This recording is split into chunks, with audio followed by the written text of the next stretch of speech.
Ini menurut gue skill paling penting yang kalian harus pelajari, yaitu skill untuk mempelajari skill apapun secepat mungkin.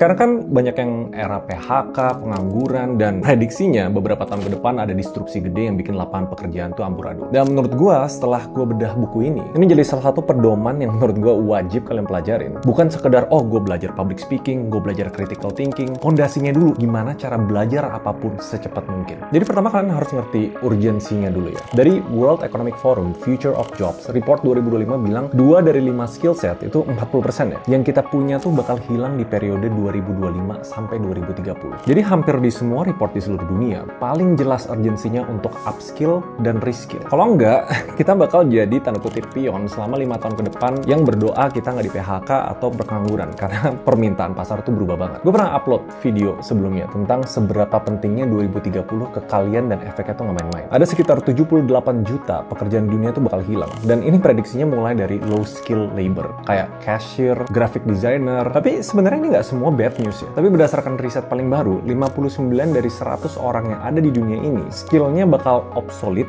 atau nggak berguna lagi di era 2030 dan kedepannya. Bisa dibilang ini emang udah survival mode. World Economic Forum bilang kalau 1 miliar orang wajib upgrade skill kalau nggak mau kalah sama robot dan AI. Jadi kan sekarang kita punya 5 tahun nih. Dibilang panjang nggak juga, dibilang sempit juga nggak. Tapi intinya gimana caranya 5 tahun ke depan kita tuh udah ahli sama skill-skill yang emang demand-nya tinggi. Sekarang kita masuk ke premis buku ya. Kalian mungkin pernah denger kalau kita misalnya mau jago sama suatu hal, kita harus kuasain dalam 10.000 jam. Ini udah jadi stereotip, ini kalau di luar negeri ya. Terlalu sering kita dengar dan akhirnya tertanam di kepala. Lu belajar AI, lu belajar digital marketing, kita udah males dulu. Kalau misalnya nunggu belajar 10.000 jam, kapan kita kerjanya? Itu kan sebenarnya. Dan kalimat itu sebenarnya pertama kali dipopulerin sama Malcolm Gladwell di bukunya Outlier. Yang menurut gua sebenarnya bagus banget. Dia ngebedah apa yang ngebedain 0,1% di dunia dibanding 99,99%-nya. Cuma kalau orang baca buku ini dan nggak dipikirin secara kritis, itu malah bikin capek banget. Bahkan sebelum kita mulai. Mau jago main gitar, 10.000 jam. Mau jadi atlet, programmer, penulis, atau apapun tuh butuh 10.000 jam. Tapi fun fact-nya, nggak banyak yang tahu itu bukan teorinya Gladwell. Dia ngutip dari riset psikolog top namanya K. Anders Ericsson. Dia bikin studi mendalam sama pianis profesional ya. Hasilnya, pianis-pianis yang top banget itu latihan minimal 10.000 jam sebelum bisa masuk level kompetisi elit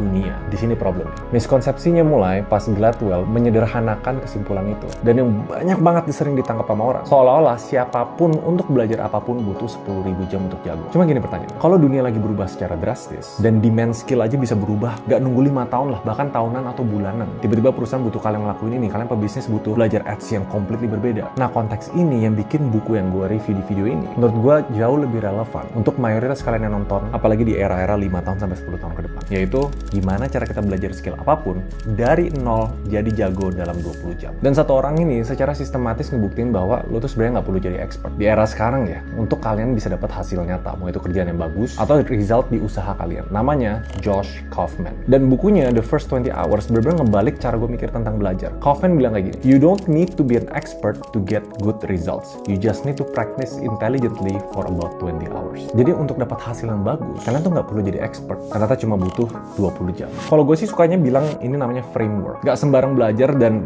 randomly baca buku apapun, tapi kalian harus ngerti konsep pertamanya, yaitu rapid skill acquisition. Kita masuk ke chapter 1. Nah, kalian harus ngerti, Josh ini bukan akademisi. Kan belakangan ini lagi viral soal IQ dan lain-lain. Oh, coba orang pinter nih yang bisa. Dia bukan profesor di universitas, dia orang biasa. Mantan karyawan korporat yang frustasi karena ngerasa banyak banget waktunya kebuang cuma buat kerja keras tanpa arah. Kalau kalian ngerasa itu, kalian harus baca buku ini. Sampai akhirnya dia sadar, dunia itu berubah cepat banget dan orang yang bisa belajar cepat akan selalu selangkah lebih depan. Dari situ muncul konsep baru yang dibikin namanya rapid skill acquisition. Cara belajar apapun dengan waktu minimum, hasil maksimum. By prinsip, rapid skill acquisition itu nggak ngajarin kita buat cari jalan pintas, atau bukan shortcut lah, tapi ngajarin kita buat nggak buang-buang waktu. Banyak dari kita selama ini nunda-nunda belajar karena ngerasa harus all in dari awal, harus jadi expert, dan harus langsung konsisten tiap hari. Padahal cukup mulai dan tahan 20 jam pertama aja, kalian tuh bisa ngasilin hasil yang signifikan banget. Karena kalau misalnya ngelewat dari fase awal yang biasanya emang frustasi, belajar tuh jadi lebih otomatis. Nah, untuk Kaufman ada 4 step penting yang udah dipakai sama ribuan orang untuk belajar apapun dari nol sampai jago. Jadi kita langsung praktikal aja. Apa sih 4 stepnya? Sebenarnya cuma ada 4 step. Rapid skill acquisition itu dimulai dari deconstruct, learn, remove, dan practice. Kita bahas yang pertama dulu ya. Gimana caranya, misalnya kalian diminta untuk belajar AI automation. Itu dari awal kan langsung udah pusing banget ya. Atau bisa dibilang itu namanya keterampilan besar. Skill yang barrier of entry-nya tinggi. Nah, first step-nya adalah step paling foundational. Gimana cara pecah skill besar jadi bagian-bagian kecil dari yang paling penting. Kaufman tuh bilang kebanyakan orang gagal belajar karena langsung pengen kuasain semua aspek sekaligus. Jadi kalau misalnya ada 10 komponen dari yang kalian mau pelajarin, kalian cuma taruh oke ini 10, tapi nggak bisa ngeprioritasin mana yang paling penting untuk step 2. Jadi Kaufman bilang, pendekatannya tuh harusnya sebaliknya. Gimana cara identifikasi bagian-bagian inti, terus fokus ke komponen yang ngasih hasil paling besar dulu. Mungkin kalau gue pribadi ya, dulu cara gue belajar adalah, oke gue mau belajar bahasa misalnya Mandarin. Gue bakal mulai belajar dari yang paling gampang. Misalnya belajar angka, I, Er, Sanse, Ulu, Cipa, Cuse, itu gue tahu, gue ngaco sama ngomongnya. Cuma, kalau dari prinsipnya Kaufman, besar ke kecil ke yang paling penting. Dan kalau tujuan kita adalah untuk conversational, gimana cara kita ngobrol dan paham pas orang ngomong Mandarin, mungkin approach-nya beda, nggak pakai kurikulum pada umumnya, dari angka, baca, yang impact-nya paling gede buat kita bisa langsung ke arah tujuan conversational. Contoh, pas Kaufman di buku itu belajar ukulele. Kalian ngerti kan, belajar musik itu mungkin pernah les piano atau sejenisnya. Mereka tuh nggak mungkin ngajarin kalian langsung belajar chord. Pasti dari paling basic banget tentang baca note, tentang tangga-tangganya, dan lain-lain. Emang bener, sebenarnya secara kurikulum caranya kayak gitu. Tapi Kaufman bilang kayak gini, kan dia mau belajar ukulele untuk dia bisa tampil, untuk dia bisa nyanyiin lagu. Jadi dari semua teori musik, dia fokus ke 4 chord besar. C, G, A, M, sama F. Dan ini emang 4 chord paling common yang cukup banget untuk main ratusan lagu pop. Jadi dalam waktu singkat, dia bisa nyanyi sambil main ukulele walaupun nggak tergolong jago. Nah ini salah satu step yang paling penting ya. Mungkin versi gue sendiri ya. Misalnya gue mau belajar finance atau gue mau belajar bisnis. Dari cara lama yaitu cari bukunya dulu, konsep-konsep paling basicnya dulu. Itu gue ubah tergantung dari tujuan yang mau gue capai. Yang bawa impact paling gede untuk gue bisa langsung mulai praktek. Nah langkah ini tuh sebenarnya didukung sama teori cognitive load theory. Ini dari Sweller 1998. Dia tuh negesin otak manusia cuma bisa nyerap sedikit informasi dalam satu waktu. Jadi kalau kita nyederhanain proses dan ngebagi satu skill gede dalam komponen-komponen kecil yang impactnya paling gede sesuai dengan tujuan kita, itu bakal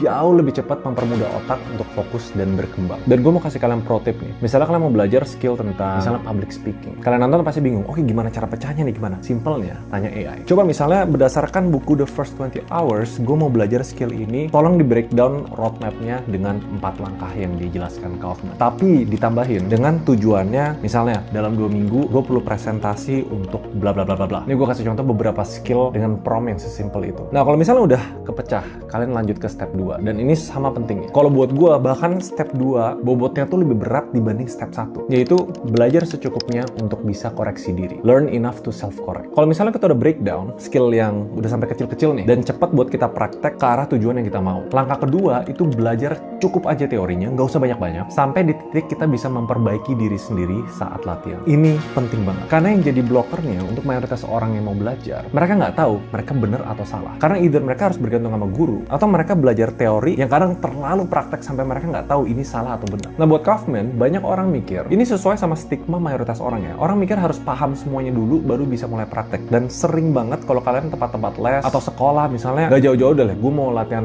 bela diri. Pasti nggak bakal dikasih ke titik ini kalau gue nggak ngelewatin basic-basicnya dulu, semua teorinya dulu. Salah nggak guru-guru bela diri itu? Sebenarnya nggak salah. Itu buat mengamankan kita. Tapi kan kita lagi nyari apa yang paling cepat sampai kita bisa ada hasilnya. Nah, makanya Kaufman ngebantah statement itu. Menurut dia, justru kita harus langsung latihan setelah dapat pemahaman dasar dan kita jadiin kesalahan jadi guru terbaik. Self-correcting, ini yang bikin kita belajar tanpa bergantung sama sumber-sumber luar. Riset dari National Training Laboratories memperkuat ini. Kita tuh cuma bisa nginget 10% dari yang kita baca, tapi kita bisa nyerap sampai 75% dari apa yang langsung kita praktekkan dan kita evaluasi diri. Jadi benefitnya dari langsung praktek dari kesalahan kita itu 7 kali lipat dibanding kalian baca terus skill yang kalian mau. Pas kalian belajar gitar, jangan ngabisin waktu nonton tutorial selama berhari-hari. Pelajarin 3-4 chord dasar, langsung mainin lagu sederhana. Misalnya pas main gitar terus fales, itu tuh jadi feedback otomatis ke otak kita. Ini langsung perbaikin posisi tangan atau tekanan jari. Inilah inti dari just in time learning. Belajar saat butuh, bukan belajar segala-galanya di awal. So far,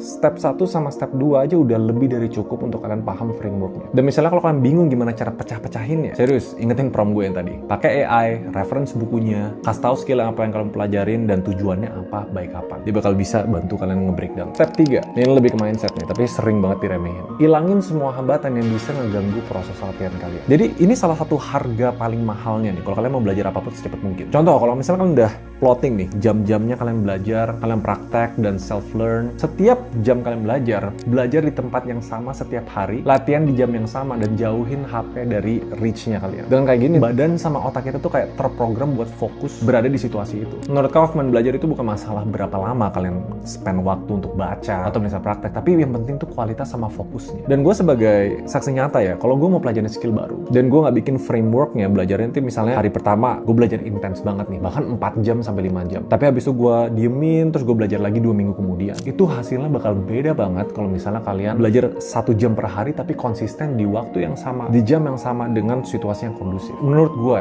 otak kita, cara menyerap informasi itu ada compounding. Mumpung masih fresh dan kita terprogram secara struktur, informasi akan jauh lebih cepat masuk dan makanya lebih cepat juga untuk kasih benefit ke kita. And then kita tutup dengan fase 4. Latihan minimal 20 jam. Tapi sebenarnya kalau dari bahasa bukunya namanya deliberate practice. Dan ini yang jadi inti semua dari buku ini. Komitmen latihan fokus selama 20 jam pertama. Menurut dia ini yang jadi perbedaan dasar antara orang yang berkembang sama orang yang menyerah. Karena menurut riset dia nyebut fase ini tuh sebagai emotional barrier. Rasa frustasi, canggung, minder. Manusia tuh sebenarnya nggak terlalu suka belajar hal baru. Dia pasti bakal balik lagi ke apa yang dia nyaman. Jadi menurut dia, kalau udah lewat 20 jam pertama, kalian belajar dan self-improve untuk upskilling ya, itu bakal jadi jauh lebih natural. Dan gue sering temuin, kalau kalian yang mau belajar bisnis dikit-dikit ngeluh, oh gue mendingan marketing aja deh, gue malas handle operasional, gue malas ngerti finance, gue malas HR-nya. Sebenarnya kalau gue ngomong, oh enggak, lo bakal bisa kok finance dalam 20 jam. Lo bakal ngerti kok HR dan ngatur karyawan kontrak-kontraknya selama 20 jam. Itu tuh bakal bikin kalian lebih realistis dan oh ternyata attainable ya skill ini. Bahkan menurut gue kalian sebagai karyawan pun nggak salah loh belajar finance. Tapi kalian harus punya framework dan tools yang benar buat ngerjain. Karena menurut gue sebenarnya salah satu yang paling di-benefit dengan kita bisa belajar hal baru secepat mungkin itu tuh pengusaha. Dan kalau kalian banyak yang punya bisnis, gue yakin kalian ngerti maksud gue. Kok kesannya semua lagi cepat berubah. Nah makanya pondasinya menurut gue harus tepat. Apalagi kalau kalian mau belajar hal baru, yang lama nih kalau bisa udah terstruktur dan operasionalnya rapi. Dan tools untuk bikin operasional bisnis rapi. Salah satunya yang kalian bisa pelajari menurut gue kurang dari 20 jam bahkan. Itu namanya Odoo. Odoo itu software open source buat manajemen bisnis. Dia lengkap dari CRM, akuntansi, produk, gudang, sampai pembelian, penjualan, semua tuh integrated dalam satu platform. Kalau semua di satu tempat, yang sering terjadi di bisnis adalah masalah pencatatannya nggak sinkron. Karena beda tools terus harus dicek lagi masing-masing. Dan yang sering terjadi kalau kalian pakai software ERP kayak Odoo, stigma yang udah ada tuh kayak, ini mahal banget, harganya miliaran, harganya bisa ratusan juta nih. Nah, tapi kenapa gue collab sama mereka? Odoo ini sekarang cocok dipakai dari bisnis kecil sampai korporasi besar. Karena sistemnya mereka itu modular. Jadi nggak kayak kalian harus beli software langsung gede, tapi dia bisa ambil fitur-fitur yang kalian butuh sesuai dengan kebutuhan. Nah, sekarang Odoo juga udah dilokalisasi buat bisnis di Indonesia. Dari integrasi e-faktur, Cortex, pembayaran lokal kayak Kris, Zendit, sampai konektor Shopee buat yang main e-commerce. Bahkan sistem pajaknya aja disesuaikan sama aturan PPN terbaru. Lengkap sama hitungan DPP 11-12 otomatis juga. Dan harganya menurut gua affordable banget. Udah penasaran buat rapiin bisnisnya biar kalian bisa belajar hal-hal lain. Yang bisa langsung pelajarin sama implementasi software karena sekarang tuh waktu yang pas banget. Bulan ini Odoo ngadain business show. Jadi ada tanggal-tanggal, ada produk demo, ada networking. Kalian bisa datang ke tanggal event sesuai dengan industri bisnis kalian dan detailnya kalian bisa cek di description. Thank you Odoo for collaborating dan kita lanjut lagi. Nah, dari kita belajar tentang gimana cara belajar lebih cepat. Kalau kalian udah masuk ke fase terakhir, yaitu namanya deliberate practice. Walaupun yang satu bilang 10.000 jam, yang satu bilang 20 jam, tetap dua-duanya tuh butuh fokus, punya tujuan dan dilakuin secara berulang-ulang kali. Dan yang namanya refleksi aktif. Itu tuh jauh lebih penting dibanding durasinya. Bedanya, Kaufman tuh nyaring itu jadi yang lebih simple. Latihan 20 jam yang berkualitas dan konsisten bisa bikin kita naik level. So, kita balik lagi ya. Kenapa nggak banyak orang ngebahas tentang gimana cara belajar apapun secepat mungkin? Dan kenapa ini relevan banget untuk kalian yang pengusaha dan karyawan? Kita masuk ke chapter terakhir. Kesimpulan berdasarkan market.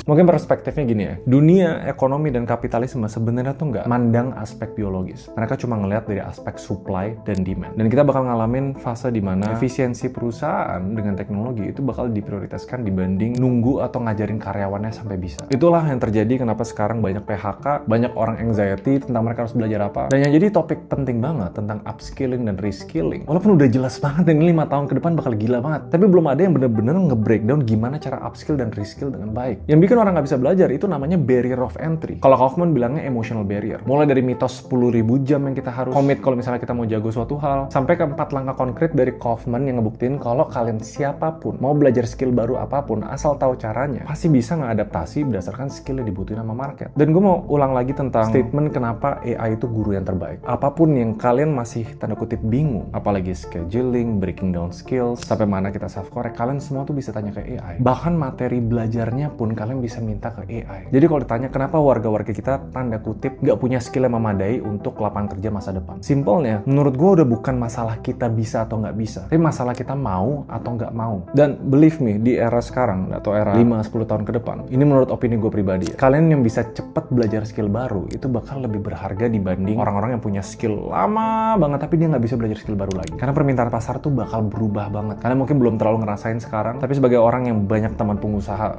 triliunan, ini jadi skill yang penting banget yang kalian harus pelajari, yaitu skill untuk belajar skill apapun secepat mungkin. Nah, menurut kalian gimana? Apa kalian masih merasa skeptis bahwa 20 jam tuh bisa ngasilin skill yang kalian mau? Sampai di level yang bisa ngebantu kalian secara karir, pekerjaan, atau nggak bisnis? Menurut gue sih itu masalah mindset aja. Pertanyaannya bukan kalian percaya atau enggak. Sebenarnya yang gue pengen pancing adalah apa skill yang kalian bakal pelajarin selama 20 jam ke depan? Dan gimana cara breakdown-nya? Kita lihat ya di kolom komen. Ada yang bener-bener ngikutin nggak? Dan bisa komit nggak sampai mereka di titik bisa pakai skill itu untuk karir dan pekerjaan mereka? See you guys next video. Bye-bye.